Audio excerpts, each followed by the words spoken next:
Hi guys, welcome back to my channel. So before I talk about anything else, I think a thank you is in order. A few days ago, this channel hit 500,000 subscribers, 500,000 mother effing subscribers. Honestly, I never know what to say when I pass milestones like this, except for just like, thank you, obviously. Being on YouTube and creating content has been a dream of mine for my whole life, so thank you guys so much for allowing me to do that. I'm genuinely so grateful for all of you, and I'm just so excited to see what the future has in store for this channel. So in my last video, I talked about an executive order that President Biden signed, and a lot of you are wondering if that executive order, extended so far to protect trans people entering the military, and if it lifted the military ban that we won't even say his name. He's like Voldemort now, except you're not supposed to say Voldemort's name. That kind of just defeated the purpose, but anyways, that initial executive order did not lift the military ban on trans people, but we have another executive order that does. So in today's video, I do want to talk about that executive order, but I do also want to talk a little bit about the history of trans bans in the military and what has led up to this moment. I post new videos twice a week here on my channel, so if you guys are not yet subscribed and you would like to be,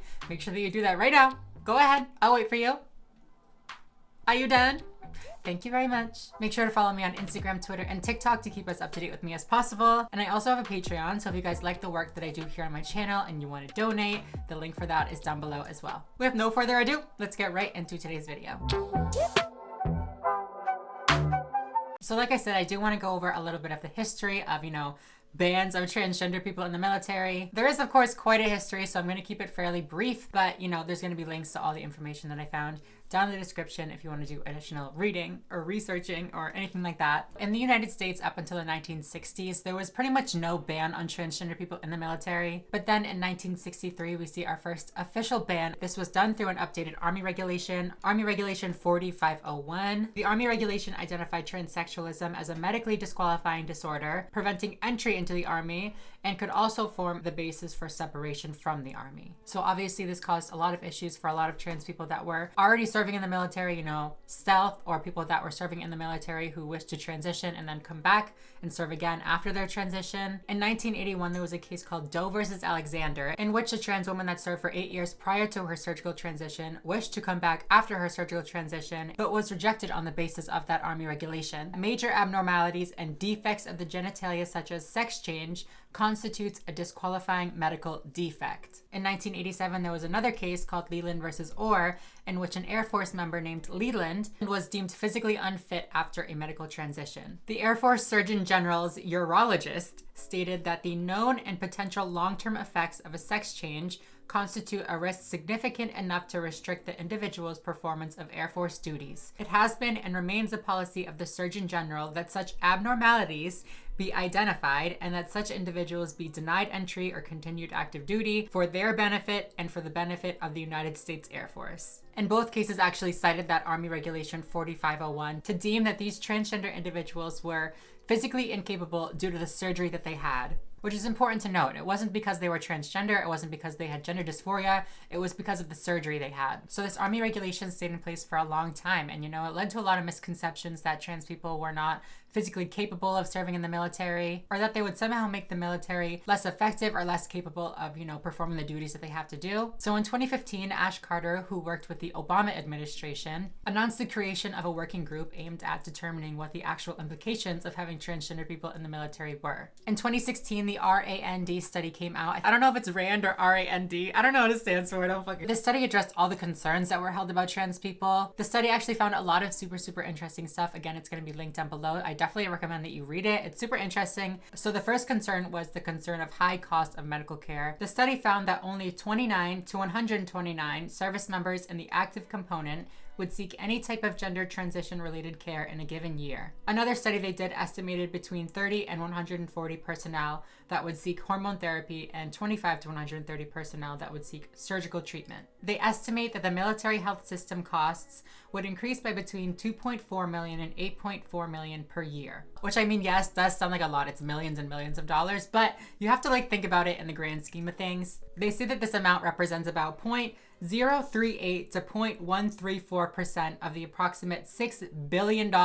So this whole concern of high costs and that it's going to, bankrupt the military to support transgender people, it's just not accurate. Moving on to the second concern of unit cohesion, the study says that evidence from foreign militaries and the US military has indicated no significant impact on unit cohesion or operational readiness as a result of allowing transgender and gay, lesbian personnel to serve openly in the military, blah, blah, blah. Basically, they just say that there's no evidence that transgender people affect unit cohesion to a substantial level. And then there's a third concern of team readiness. So what if somebody needs to have surgery, or what if somebody, you know, needs to inject their hormones and they can't be ready to serve their team? Team readiness. Given the small estimated number of transgender personnel and the even smaller number who would seek gender transition-related treatment would lead to a loss of less than 0.0015% of total available labor years in the active component. Using even the highest estimates, less than 0.1% of the force would seek gender transition-related treatment that would affect their ability to deploy. So following the study, Ash Carter was like, all right, that's what the professionals found out. All right, makes sense. Let's go with that. And in 2016, the ban on transgender people serving in the military was lifted under certain circumstances. Some of the circumstances being that, you know, if you have gender dysphoria, if you've had surgery, you need to have been stable for at least 18 months before you can, you know, serve in the military. Basically just saying that you need to have healed and like, you have to be good. You have to be ready to go. Obviously, this was monumental for the trans community. Not only could people that were trans look forward to joining the military when they got older, or, you know, whatever, someday, but trans people that were maybe already serving in the military, maybe like they were serving stealth, now they could come out and access healthcare, change their gender identity and the Pentagon systems. And also, it's just the right thing to do. Because one, obviously being trans does not mean you're not physically capable of serving in the military, but two, it makes the military stronger and more diverse. So yeah, it's just like a win-win.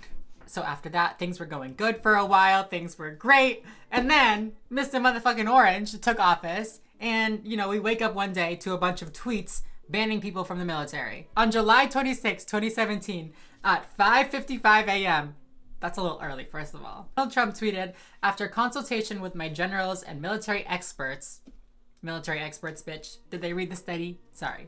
Please be advised that the United States government will not accept or allow transgender individuals to serve in any capacity in the U.S. military. Our military must be focused on decisive and overwhelming victory and cannot be burdened with the tremendous medical costs and disruption that transgender in the military would entail. Thank you. You're not welcome, bitch, first of all. So yet again, we are seeing a blanket ban on transgender people from the military for seemingly no reason. He cites the burden of medical costs and the disruption caused by trans people in the military, which I don't know if he's referring to, like, you know, maybe they're affecting team readiness, which we talked about, they don't actually do. Maybe he's talking about unit cohesion, which, again, we talked about, they don't actually affect that either.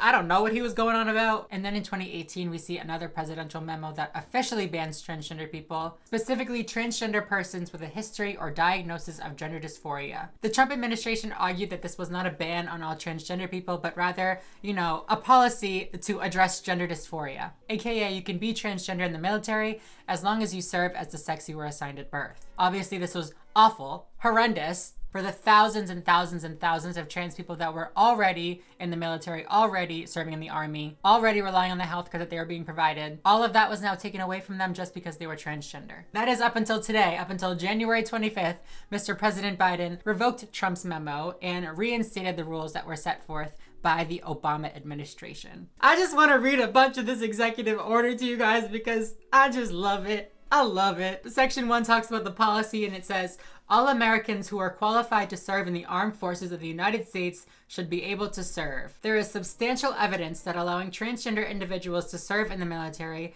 does not have any meaningful negative impact on the armed forces. In 2016, a meticulous, comprehensive study requested by the Department of Defense found that enabling transgender individuals to serve openly in the U.S. military would have only a minimal impact on military readiness and healthcare costs. The study also concluded that open transgender service has had no significant impact on operational effectiveness or unit cohesion in foreign militaries. It goes on to call out the last administration and says that rather than relying on the comprehensive study by a nonpartisan, federally funded research center, the previous administration relied on a review that resulted in a policy that set unnecessary barriers to military service. It's my judgment that the Secretary of Defense's 2016 conclusions remain valid and further demonstrated by the fact that in 2018, the then serving Chief of Staff of the Army, Chief of Naval Operations, Commandant of the Marine Corps, and Chief of the Staff of the Air Force all testified publicly to the Congress that they were not aware of any issue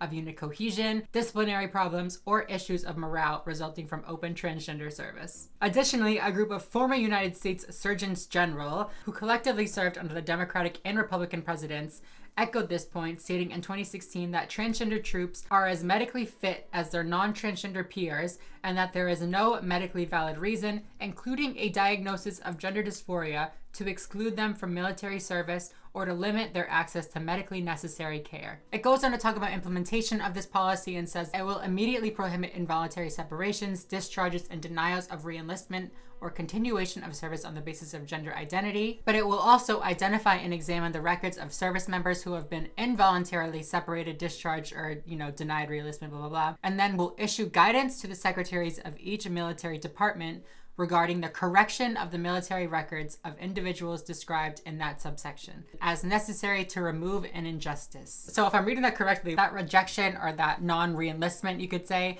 be corrected, which I think is pretty cool. It's just like going the extra step. But anyways, you guys, what do you guys think about all this? Do you think that this was the right move? Do you think that transgender people should not be allowed in the military? Like I said, I post twice a week on my channel, so make sure to subscribe if you are not already and you would like to be. Other than that, I think I'm going to go. So thank you guys so much for watching, and I will see you in Thursday's video. Bye, guys.